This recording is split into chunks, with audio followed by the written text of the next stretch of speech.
I hope आप सभी बहुत अच्छे होंगे और आप सबकी तैयारी काफ़ी शानदार तरीके से चल रही होंगी। आज हम लोग करने वाले हैं, ये प्रैक्टिस सेट नंबर तीसरा है, थर्ड है, ठीक है। इससे पहले ऑलरेडी 2 सेट हम लोग कर चुके हैं। टॉप 25 प्रश्नों का सीरीज कर रहे हैं। विभिन्न एग्जाम्स में पूछे हुए प्रश्नों का संग्रह आपको भी पता, ऑलरेडी हम बता चुके हैं। बिहार एसएससी, सीजीएल, बिहार दरोगा और बीपीएससी, इन सब एग्जाम्स में पूछे गए प्रश्नों का ये संग्रह है, जो कि अति महत्वपूर्ण है, ठीक है। बार बार पूछे हुए प्रश्न है ये, तो इनको देखिए, एक बार जरूर ध्यान से देखिए, आपके एग्जाम पॉइंट ऑफ व्यू से बहुत ज़्यादा इंपॉर्टेंट। चलिए बिना बात की देर किए हम लोग करते हैं टॉप 25 प्रश्नों के संग्रह का तीसरा पार्ट।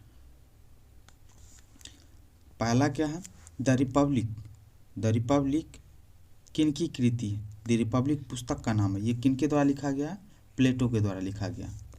नेक्स्ट है, किसने पवित्र कानून की तुलना में राज्य के कानून पर अधिक जोर दिया? तो बोले तो राज का कानून सबसे ज़्यादा इम्पोर्टेंट है। किसने बोला? ये कौटिल्य के द्वारा बोला गया, जिसको विष्णुगुप्त भी बोलते हैं, ठीक है। चलिए, चाणक्य भी बोलते हैं। नेक्स्ट, पहला परमाणु संयंत्र कहाँ स्थापित किया गया था? तो कहाँ स्थापित किया गया था? ओबनिंस्क में स्थापित किया गया था, जो कहाँ पे है? रूस, रसिया में है, ठीक है।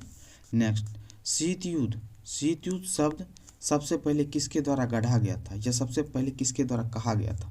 तो बर्नार्ड बारूक के द्वारा सबसे पहले शीत युद्ध शब्द गढ़ा गया था, ठीक है। चलिए आगे देखते हैं। उदारवाद के बौद्धिक संस्थापक कौन है? तो जॉन लॉक और एडम स्मिथ को उदारवाद के बौद्धिक संस्थापक के रूप में जाना जाता है। नेक्स्ट क्या है, विदेश नीति के निर्धारक क्या है? आर्थिक हित, सैन्य क्षमताएं और अंतर्राष्ट्रीय गठबंधन। आर्थिक हित, सैन्य क्षमताएं और अंतर्राष्ट्रीय गठबंधन, ये विदेश नीति का मेन पॉइंट होता है। चलिए नेक्स्ट, भारत के विदेश नीति मुख्य रूप से किस सिद्धांत पर द्वारा निर्देशित है? तो कहने का मतलब भारत का विदेश नीति किस सिद्धांत पर चलता है? तो सामाजिक स्वायत्तता के सिद्धांत पर भारत का विदेश नीति चलता है। नेक्स्ट है, भारत की लुक ईस्ट नीति, कौन सा? लुक ईस्ट नीति का प्राथमिक उद्देश्य क्या है?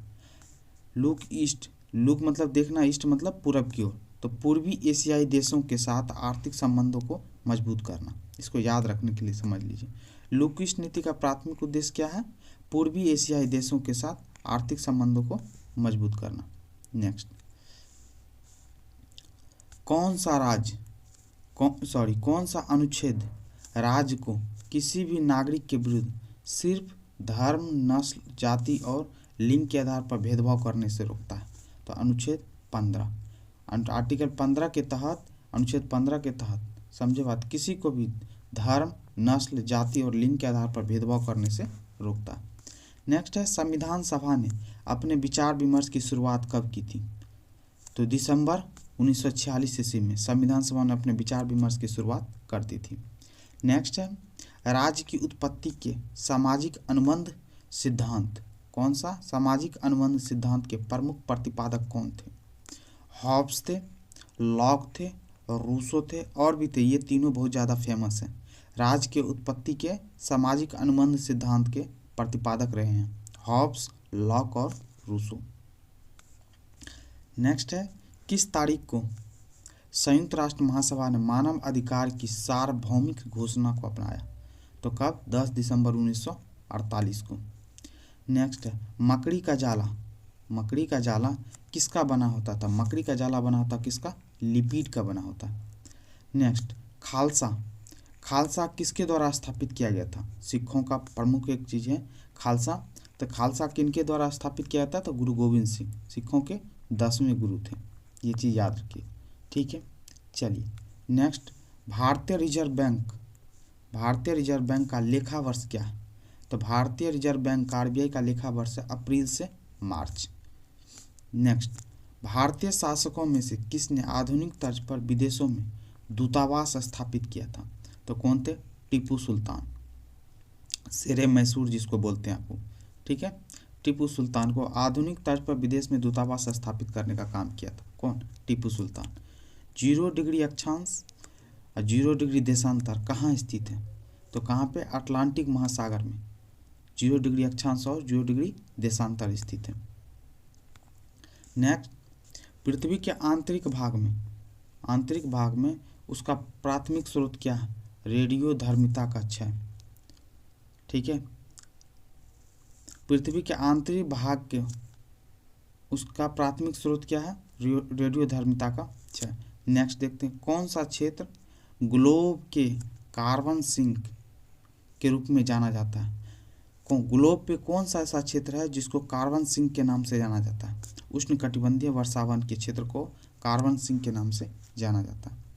नेक्स्ट, प्रवाल भित्तियों के विकास के लिए, किसके? प्रवाल भित्तियों के विकास के लिए आदर्श गहराई क्या है? तो 200 फीट से लेकर के 300 फीट प्रवाल भित्तियों के विकास के लिए महत्वपूर्ण एरिया होता है। प्रवाल भित्ति के लिए विकास के लिए बोले तो डेवलपमेंट के लिए आदर्श गहराई मतलब 200 से 300 फीट के बीच में प्रवाल भित्ति का विकास बहुत अच्छा होता है। ठीक है, चलिए नेक्स्ट, मानव विकास की अवधारणा को किसके द्वारा लोकप्रिय बनाया गया था? तो मानव विकास के अवधारणा को सबसे ज़्यादा फेमस किया गया था अमर्त्य सेन के द्वारा। ठीक है, चलिए नेक्स्ट, बुंदेलखंड का पत्थर किन 2 राज्यों भागों में आजाद है?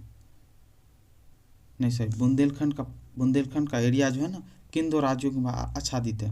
तो उत्तर प्रदेश और मध्य प्रदेश में। बोले तो बुंदेलखंड का जो पहाड़ी इलाका है किन 2 राज्यों में फैला हुआ है? उत्तर प्रदेश और मध्य प्रदेश में। नेक्स्ट, ज्वालामुखी उद्गार का प्रमुख कारण क्या? ज्वालामुखी निकलने का होने का कारण क्या है?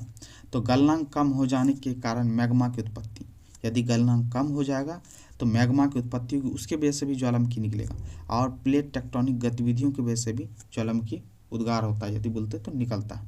नेक्स्ट, विश्व में भूमि के कितने भाग पर खेती की जाती है? विश्व में भूमि जितना लैंड है उसका कितना % पर खेती की जाती है? केवल 10% पर खेती होती है। नेक्स्ट है विश्व संरक्षण दिवस, लास्ट क्वेश्चन, विश्व संरक्षण दिवस कब मनाया जाता है? तो 28 जुलाई को विश्व संरक्षण दिवस मनाया जाता है। ये थे टॉप 25 क्वेश्चन के प्रश्नों का संग्रह जो कि बार एग्जाम्स में कहीं कहीं पूछा जाता है। ठीक है, आई होप ये वीडियो आपको पसंद आया होगा। पसंद आया तो प्लीज़ करके चैनल को लाइक करें, कमेंट करें, शेयर करें और चैनल को सब्सक्राइब जरूर कर लें। Thank you so much.